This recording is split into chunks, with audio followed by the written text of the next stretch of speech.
Hi everyone, welcome back for Budget Week. Well, the Australian Greens support long-term structural change in the Australian economy to deal with the main issues facing us. The overwhelming problem of climate change, but also issues like inequality need to be addressed. And that's why the Greens are not going to play into, in any shape or form, Tony Abbott's confected budget crisis. There is not a budget crisis in Australia, no emergency for the budget, but we do need to raise revenue, and we've already got carbon pricing, we've already got the mining tax. The fact is that Tony Abbott is trying to cover his permanent hit on the poor in Australia with his so-called temporary deficit levy. It's a temporary levy. We're not going to support it. We are not going to support the permanent hit on the poor. We're not going to support the games that he's playing. Long-term structural adjustment is what is necessary. Come up with a marginal tax rate that's permanent, that's a different thing.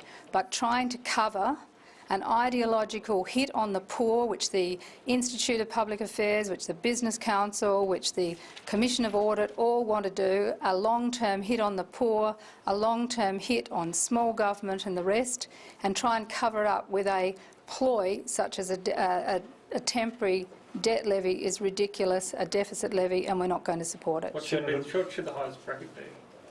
Well, what the Greens have said is we have always recognised inequality as an issue, and we think there should be a new marginal tax rate. Let him come back with what he would make that permanent marginal tax rate, and then we will look at long-term change. We don't want to be in a situation where he covers up permanent hit on the poor and then coming into the 2016 election says to people in Australia, oh, now we're getting rid of their deficit levy, and what's more, we're going to give the rich a further tax cut. Wrong way to go. We are not going to see the poor permanently disadvantaged in Australia, a big hit on the poor, while allowing him to play games. There is no debt crisis, there is no budget crisis. What we need is long-term structural adjustment. We've got a carbon price, let's keep it. We've got a mining tax, let's keep it. But we're not going to play games. Do you think that the Labor Party are lining up to support the deficit tax? Is that the sense you're getting? I have no idea what the Labor Party is going to do, but as I said, it's long-term structural change we're interested in. Did some of your colleagues... Do you have a position on the petrol excise, Senator Milne? Did you discuss that? Yes, the Greens will support the change in the excise. This was cheap politics played by John Howard many years ago. It makes absolute sense. Again, we're talking about long-term structural change. We're talking about long-term revenue streams. But having said that, we certainly don't support that allocation of money to more highways. We have said all along that public transport is essential, particularly urban rail, but public transport, because we recognise that a lot of areas don't have public transport, and that's where the money should be spent. If you're actually talking about long-term change and you want to have better cities and you have a better quality of life and better productivity in cities, then the best thing you can do is invest in public transport. But is there anything you can do to make sure that money doesn't go to more roads? The government will determine how it allocates its money. It has said it wants to spend all of the money it's raising on roads. That is madness. That is not addressing the future. That is looking backwards in Australia. And we not only need investment in public transport, but we need mandatory vehicle fuel efficiency standards so that we make sure vehicles for sale in Australia are the most efficient that you can have, and in the long term change the nature of the transport fleet. What about the abolition of ARENA? Will you be supporting that? Of course the Greens will not be supporting the abolition of the Renewable Energy Agency. This is something that Adam and I worked very hard to achieve through the whole negotiation of carbon pricing.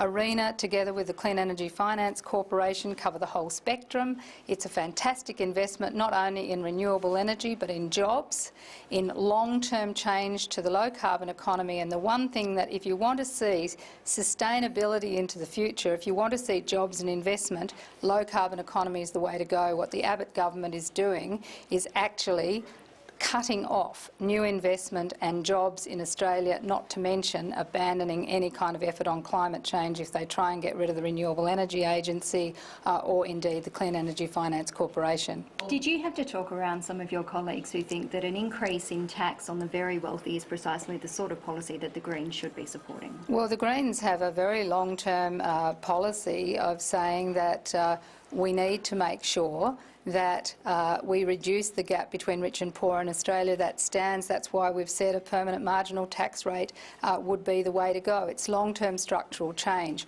What we're seeing here is Tony Abbott using an excuse to permanently hit the poor with a wink, wink, nudge, nudge, saying give it a couple of years and we'll give you a tax break, the rich in Australia. Meanwhile, we've got a permanent hit on every welfare benefit, and that is just not fair. So none of your colleagues thought that you should support this? We had a discussion in party room, the same we do on every issue, so it's pretty much a standard debate that we have on a lot of issues, so we had that discussion today. What were the arguments in favour of supporting the debt levy? Well, we had a discussion in party room. That's suffice to say, the Greens have a long-standing policy which is absolutely there, that we want redistribution in Australia so that you reduce the gap between the rich and the poor, but that should be permanent.